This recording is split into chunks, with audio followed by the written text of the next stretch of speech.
សួស្តីទាំងអស់គ្នាត្រឡប់មកវិញជាមួយនឹងវីដេអូរបស់យើងម្ដងទៀតហើយ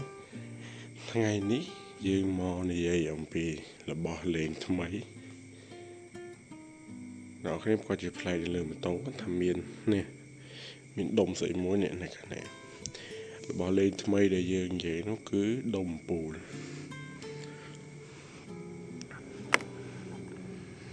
focus ដុំពូលជាពូអំពូលនេះគឺជាប្រភេទអំពូលអាចថាមីនីប៉ុន្តែវាជ្រុងមានទំហំ30វ៉ាត់ប្រើប្រាស់ជាមួយនឹងអគុយ12ទៅ24វ៉ុលហើយអានេះវាភ្លើងភ្លឺល្មមខ្ញុំយកទៅដាក់នៅកន្លែងគេគិតឲ្យ50000ក្នុងមួយគ្រាប់ហើយខ្ញុំក៏ដាក់មួយគ្រាប់ដែរបើគិតឃើញពូវាភ្លឺដែរនេះយើងក៏ចង់ណែនាំអំពីអំពូលនេះថាវាភ្លឺបែបណាយើងបើសិនជាយើងមានម៉ូតូយើងគួរដាក់អំពូលប៉ុណ្ណាតែមួយគ្រាប់ពីរគ្រាប់កុំឲ្យរញ៉េរញ៉ៃនៅលើម៉ូតូយើងផងដូចអានេះអញ្ចឹងសាកអំពូលហើយមើលខ្ញុំដាក់កន្លែងកង់តាក់ចុចនៅក្រោមព្រោះថាវាមានអីច្រើនខ្ញុំវាមិនត្រូវការអាហ្នឹងដើម្បីផាសយ៉ាងនេះក៏គិតថាដាក់កង់តាក់ចុចនៅក្រោមបីបើកនេះភ្លើងវាអានេះភ្លើងហ្វាអានេះកូដចំពោះអំពូលហ្នឹងវាភ្លឺស្អាតវាភ្លឺជាងអាពូដែលខ្ញុំធ្លាប់ដាក់អាពូអានេះដូចពូស៊ីនខ្ញុំមើលបាទពូស៊ីនភ្លឺចឹងណាប៉ុន្តែបើនៅក្រៅសូវភ្លឺបាននេះហ្វាផងភ្លឺស៊ីនហើយជាមួយយើងបើកអំពូលនេះយើងដាច់បាត់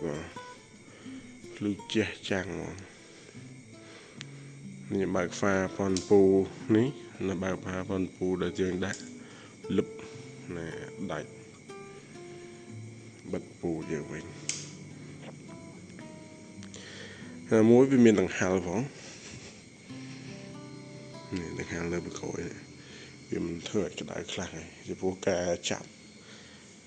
រីចង់ចាប់ដូចខ្ញុំបើសិនជាមានក្បាលអញ្ចឹងឬក៏ចង់ចាប់បែបផ្សេងបានដោយសារតែវាមានតែជើងមួយទេនេះជើងតែមួយហ្នឹងក៏ចាប់ជាប់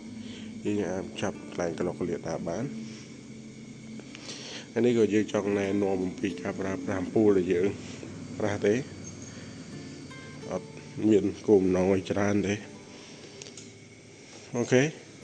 ចាំយើងដាក់នៅវីដេអូតេស្តលើអំពូលនៅខាងក្រៅជីមតោ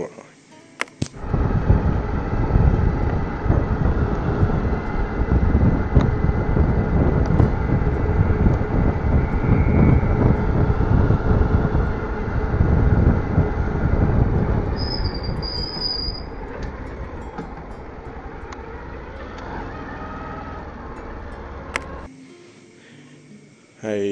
ចូលដល់យើងវិញនេះស្បួរកម៉បនេះគឺយើងធ្វើខ្លួនឯងក្រៅទេបើយើងដាក់លើអញ្ចឹងវាចាំងភ្នែកអ្នកបើកនិយាយទៅវាត្រូវការមានកម៉បអូខេ